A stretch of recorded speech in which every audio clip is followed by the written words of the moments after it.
car, you have to get parts, and a lot of times when you buy parts from a company that, you know, just feels like they're there to sell parts, sometimes it doesn't feel good. Well, you want to find a company that actually knows the cars and is involved in the industry and in the hobby, and that's one of the reasons why we like working with Classic Industries, because Mark, you guys are car fanatics, and you kind of put your money where your mouth is, because you guys are starting a collection of Classic Industries cars. What's going on here? Absolutely. We are starting a collection to try to preserve some of the true classics and unique cars of this industry.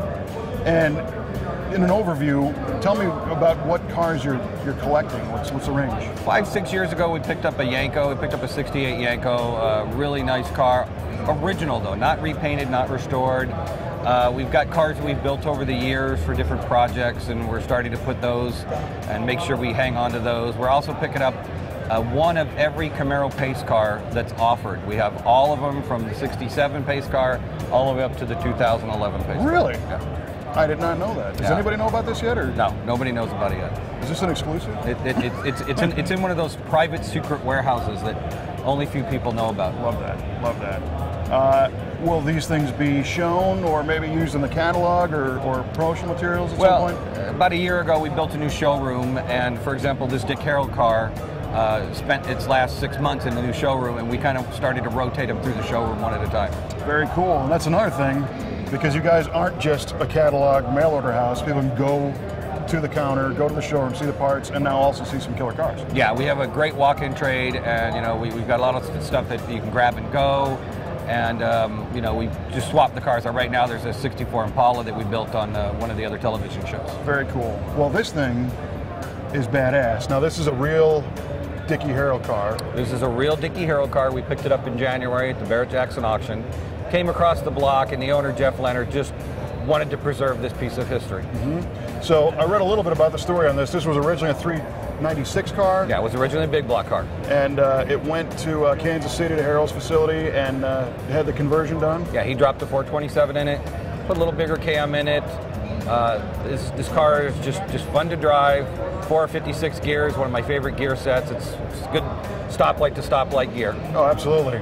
And it's neat. These guys have a little kind of a mini poster that shows some of the details of the car.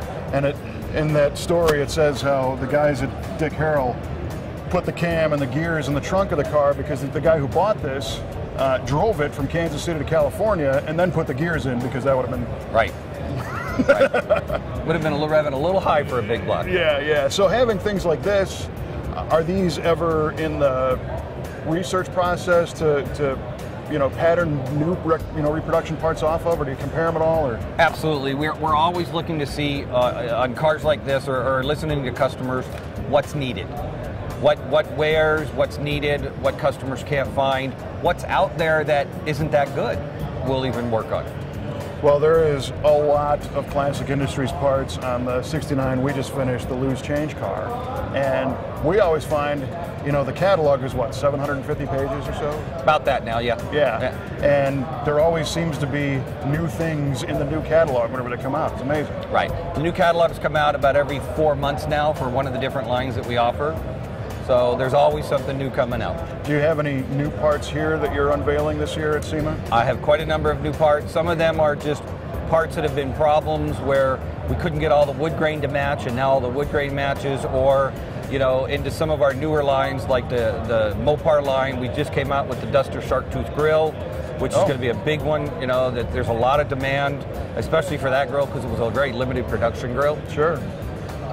New tail lights always coming out. Later model Nova. We get a lot of calls for later model Nova parts, and we're starting to come up with some of that stuff as well.